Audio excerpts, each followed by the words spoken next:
All right, guys, we're about to go into a discussion about the gait cycle.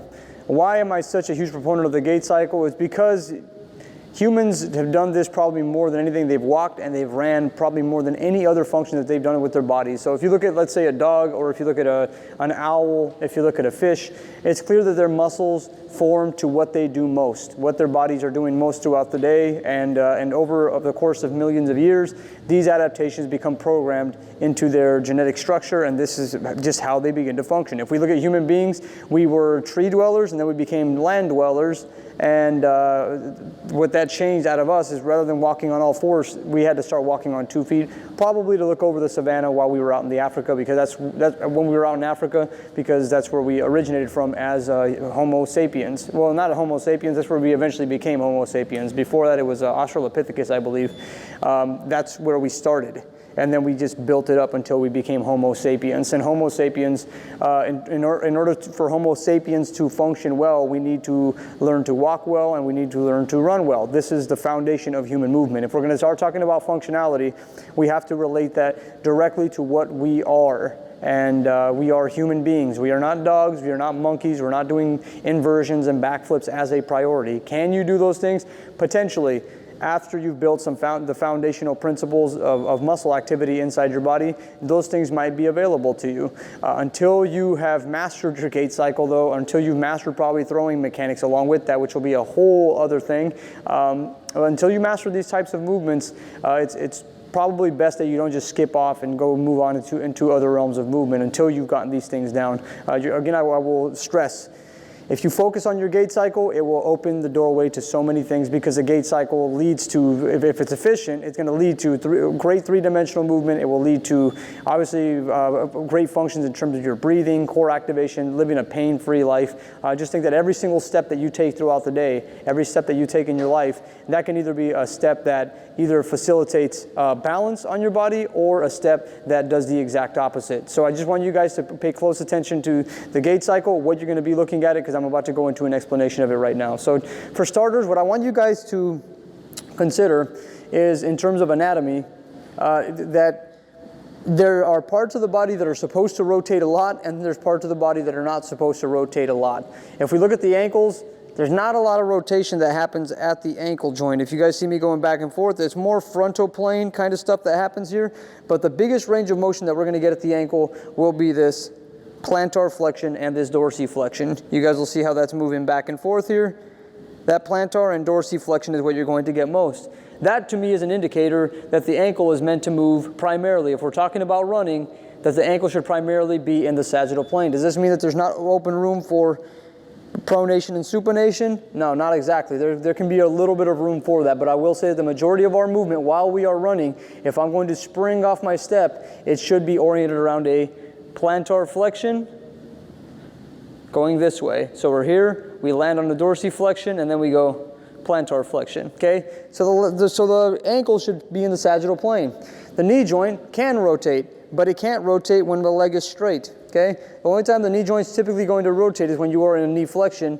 Now you can actually rotate at that knee joint. You see the tibia beginning to rotate inward and outward. Okay? You can actually probably rotate the femur in and outward. If you somehow make the tibia a fixed point, we won't get into that, but you can get some rotation. But if we compare the rotation that we get out of the tibia when we are standing like this in comparison to the amount of knee flexion and extension that we get, it pales in comparison.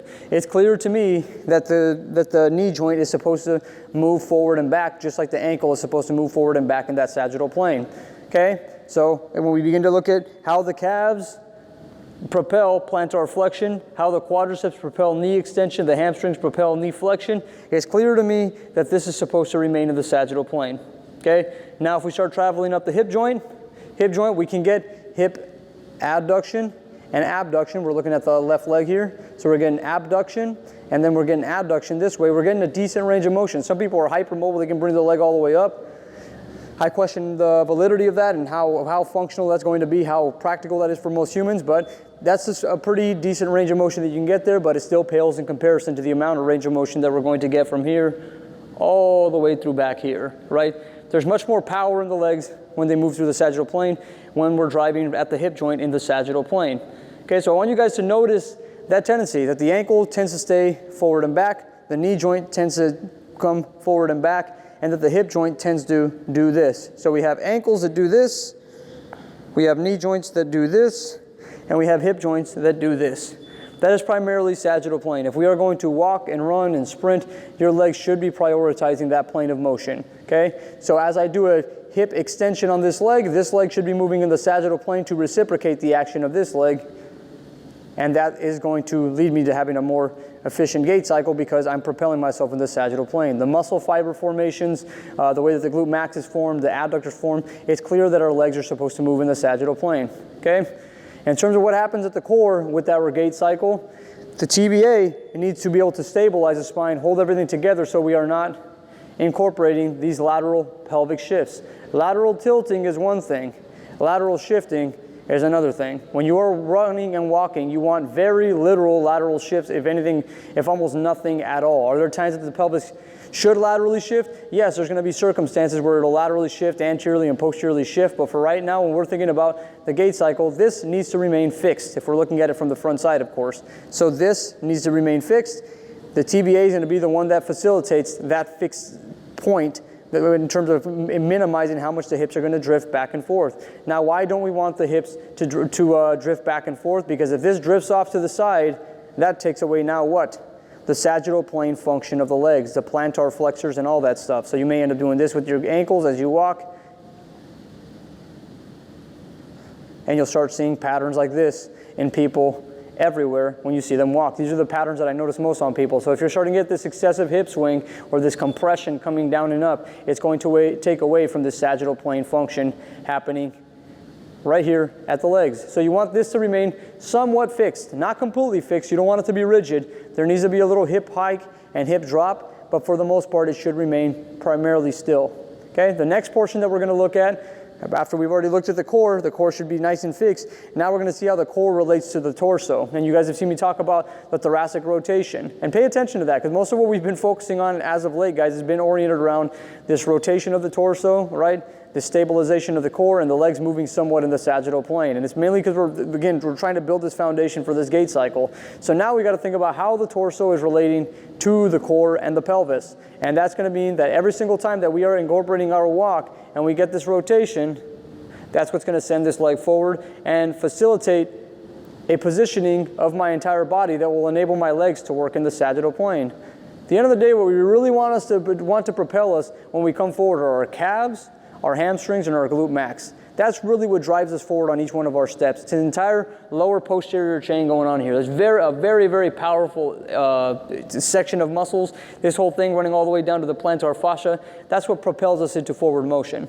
If we lose this thoracic rotation here, that's going to eliminate the capacity for us to get that forward motion out of our femurs, out through our glute max, through our hamstrings, and through our calves, and it's going to lead to a whole assortment of problems later on. So just think, this rotation is what facilitates hip extension down low. So we want the torso to rotate, the upper torso. The rib cage actually needs to rotate. The T-spine actually needs to rotate. Should the lumbar rotate? Not really. So this lower back region is not really meant for rotation.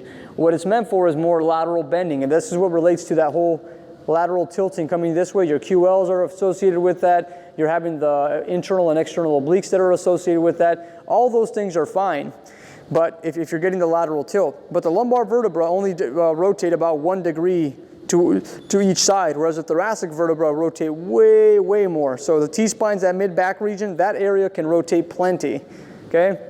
So we got to think that the thoracic is going to rotate. Now, with that said, there's a lot of people who run who still get that thoracic rotation. It's impossible usually to run without a thoracic rotation. That area needs to move. However, most people operate within an empty thoracic rotation, and that's why we've been incorporating the thoracic rotation the way that we have to fill it up. If I just do a rotation of my thoracic that just goes like this, and it's just empty going back and forth, my hips are going to drift from one side to the other. And you can normally see this on people whenever they're running through their gait cycle. So as a good thing for you guys to measure, what I want you to look at is if we're looking at the body, let's say if we're looking at the body from an anterior view, we're just looking for joint stacking. If I'm running, I want my joints to stack. I don't want my ankles to pronate. I don't want my knees to fall in or go out. I don't want my hips drifting off to one side. I don't want my hips jamming to this side, right? We're just looking for lines of symmetry right here on this anterior view. So as I'm running and I'm propelling myself, coming forward from this anterior view, you guys will begin to notice that my joints should be stacking almost completely. I want to avoid any kind of tibial rotations, anything where my tibias are rotating back and forth, and I'm doing this kind of stuff, which is a very common thing when people are running in a full sprint. We want to make sure that we're getting that good thoracic rotation here on that front side. That again helps facilitate that alignment at the lower extremities. Okay? Also with that thoracic rotation, we're going to begin to notice that the arms are going to be pumping in the sagittal plane of motion. The arms will be moving straight forward and back, but they're not going to be doing this. Many people have a tendency of doing this. Males who do a lot of bench presses will bring their arms back and forth in this fashion like so, where their arms will be moving this way. Women in general will tend to move like this, where their hands come outward. Since men are pec dominant, they'll come this way. Since women are lumbar spine dominant, and that refers to the rest of their body, they become this, and that's just typically how they end up running. I know it looks kind of silly with somebody like me doing that, but this is how you typically see them run. Their arms will begin to swing out because they lose their pec activation. Not enough cable presses on their part and not enough one arm rows. Okay, so the arms need to be moving right here in that sagittal plane of motion. They should not be rotating in and out. They should be staying fairly tight to the side of your torso. Okay, so this is what we're going to be looking at from an anterior view. If we begin to look at the body from a lateral view, this is going to be a whole other story. We have to start thinking about what joints are we looking at stacking, and in what context should the body maybe lean or should it not lean. Typically your body's going to fall into a very slight forward lean. Your body automatically has to because it's going to propel itself forward. So you will need a slight bit of loaded dorsiflexion right here, and this is where you're going to be operating from, slightly from a forward lean. However, this is how most people operate with their forward lean. They lean forward with their hips, and they kyphotically round, and then this is how they end up propelling their gait cycle. Through this kyphosis, through this hyperextension of the lumbar spine. Most people in general will tend to operate with that. Some people will operate with the hyperextension of the lumbar, but I've seen the most common thing out of all of them will be this anterior pelvic shift. What I want you guys to watch out for, and I'll be showing you guys later on in this video, is that the pelvis does not drift forward here. The pelvis needs to stay underneath the shoulders as you're walking laterally, like so, through your gait cycle. So as I propel my step forward, the pelvis is going to be underneath the shoulders, and that's what's going to help me step forward. I want you guys to pay attention to my left arm. As my left arm is going to pull here, that's going to propel me to then do what? A hip extension on the opposite side. As this arm is now forward and I pull, that's going to propel me to do what? A hip extension on this side of my body. Okay? That's all going to be facilitated by also a thoracic rotation that will link the upper and lower halves of the body while we're moving here. Okay, so when we're thinking about that lateral view, we're looking at femurs extending this way, getting a little bit of hyperextension, but we don't want that to turn into an anterior pelvic shift. So we're getting flexion, flexion, extension, rotation. Okay, flexion on the left side, and then from there, rotation, extension on the right glute. Okay, this is typically what it's going to look like on the lateral view. Okay, so this is the arm pulling here, thoracic rotating here, glutes extending here, and then that's how you get your drive going on that lateral view. Okay, we want to be looking primarily, for the most part, a neutral spine. We don't want a crazy excessive curvature of that lumbar, and usually that's just coming with anterior pelvic shift. We want that neutral spine to be present. We want a nice big open rib cage. That's going to give us a good thoracic stability as we're driving through during that gait cycle, as we're operating through here. Okay. Now, if we start thinking about talking about a posterior view, really the posterior view is just going to be me again. The alignments are going to be ankles. It's going to be Achilles tendon to the middle of my knee joint, to about right here, the middle portions of my glute max, and then right here to the PSIS, and then that's going to go, we're going to try and see a straight continuous line of the spine going all the way up to my cranium. So as I'm moving from here to here, you won't be able to notice too many things, but that for the most part should be remaining completely upright and stacked.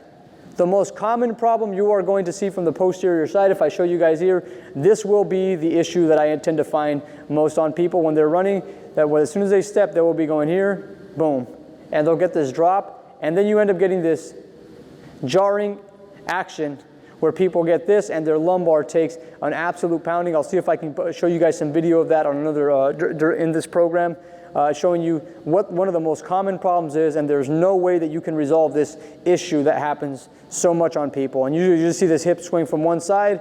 As they're running, they'll go here, boom, and it'll drop to the other side. They'll be here, boom. It's this hip swing.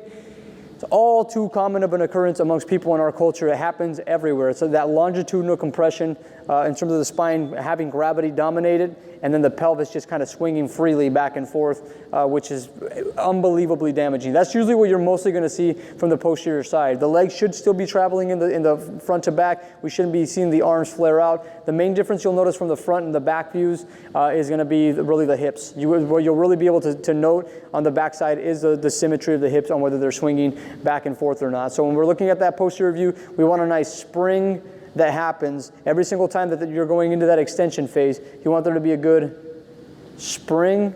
There'll be a slight hike. As soon as this comes down, rather than it jarring or doing anything like that, you're going to go here. There should be a spring that happens right there in that lumbar. As soon as you start driving through that hip extension, the lumbar should feel nice and smooth. There should be no jamming of the acetabulum. This is what happens all the time with people where they get that jamming of the hip. This is why people, by the time they hit 45 years old, 50 years old, they have to stop running because their joints can only take so much.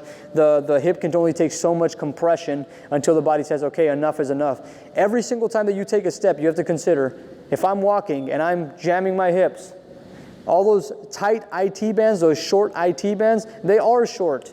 If you look at the positions of the femurs, I can get very technical on it, but the IT bands are short. They are shortened. And because of that shortening, they're not giving us the proper amount of bounce in our step to enable us to run into our 70s, 80s, and 90s. We should be able to run almost into our 100 years old if we have the proper elasticity in our muscles. However, if every single step that you're taking is doing this to you, there is no way you are going to last very long. And everybody in our culture, just about everybody I've ever seen in my entire life, has this problem. I'm trying to eliminate it with my own body, and I can't say that we've completely resolved this yet because this is a very complex issue. To simplify it, just think, we train typically in this fashion where we move things down and up.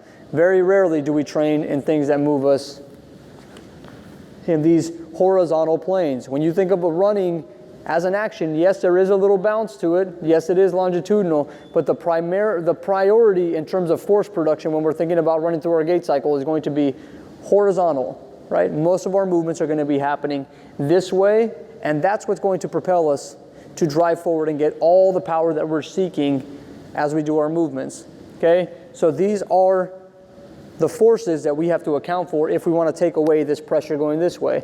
I know it seems kind of weird. You figure that you want your pressure to go this way, up and down, to fight against that, which you do, but it's a combination of fighting that vertical compression of gravity through a vertical force vector, but it's primarily going to be through a horizontal force vector. If we propel ourselves from forward and back with our legs and our hip flexors and our trunk rotation, that's going to enable us to overcome these dysfunctions that we typically find. Okay, so again, just think, limbs stay in the sagittal plane from the front side, okay? And then the torso rotates. To keep it very, very simple, calves do this, knees do this, hips do this from the front side. If we look at the lateral view, right, we kind of try and eliminate a lot of that lumbar hyperextension. We try and maintain somewhat of a neutral spine. A little bit of extensions and flexions in the thoracic while you're running is okay, just not too much of it. And then we also have to think about the posterior view, that we're trying to eliminate that lateral hip swing going back and forth this way, that jagged jamming of the pelvis on that posterior side. Okay? Now, in terms of what I define as an efficient gait cycle, I'm not looking at a long distance runner as an efficient gait cycle. I'm not looking at Usain Bolt as an efficient gait cycle. I don't see these people as being the examples of effective gait, mainly because they are only dealing with linear demands. When you think about the demands you'd have to face in nature, they're nonlinear. You have to chase after animals. You have to change directions. I would say a closer approximation to a fairly perfect gait cycle would be like a Barry Sanders. If you guys look up Barry Sanders, he played in the NFL.